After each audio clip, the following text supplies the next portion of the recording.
స్పీచ్ని start చేయబోతున్నాం. ఏమాత్రం ఆలస్యం చేయకుండా మా మాస్ మహారాజా రవితేజ గారిని మాట్లాడవలసిందిగా రిక్వెస్ట్ చేస్తున్నాం. ఫస్ట్ ఆఫ్ ఆల్ మీ పేరేంటండి? శ్రవంతి. Hello everybody.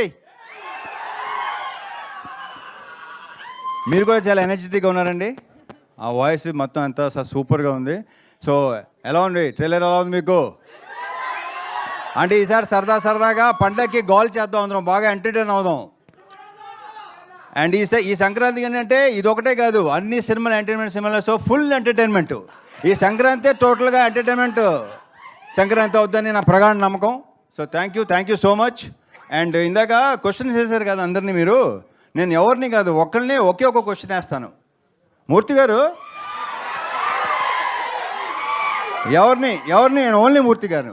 ఇందాక వేసిన క్వశ్చన్ వేసినప్పుడు మూర్తి గారు చాలా హై పిచ్లో చాలా తప్పది అన్నాడు ఆయన, చాలా గట్టిగా అన్నారు ఆయన.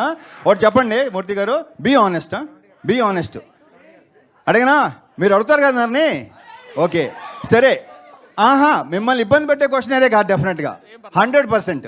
నేను అలా ఇబ్బంది పెట్టినాను ఎవరిని, నేను ఇబ్బంది పడినా ఎవరిని పెట్టను.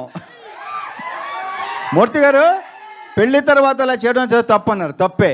ఇప్పుడు ఆనెస్ట్గా చెప్పండి, పెళ్ళికి ముందు మీ గర్ల్ ఫ్రెండ్స్ ఉన్నారు లేదా? పెళ్ళికి ముందు ఉన్నారు ఎంతమంది? ఆయన ఉన్నానే బాబు ఒక నిమిషం సార్. ఇప్పుడు ఎక్కడ నేను రివైండ్ చేసుకుని లెక్క చెప్పాలి మీకు చెప్పండి. ఏంటిది? నేనేం నా స్వీట్ మెమరీస్ ఆటోగ్రాఫ్ లాగా ఇప్పుడు నేను మొత్తం లెక్క తీయాలి కదా. ఇప్పుడు నచ్చారు, సూపర్. మన ఇద్దరు పక్కన మాట్లాడుకుందాం తర్వాత. Okay thank you.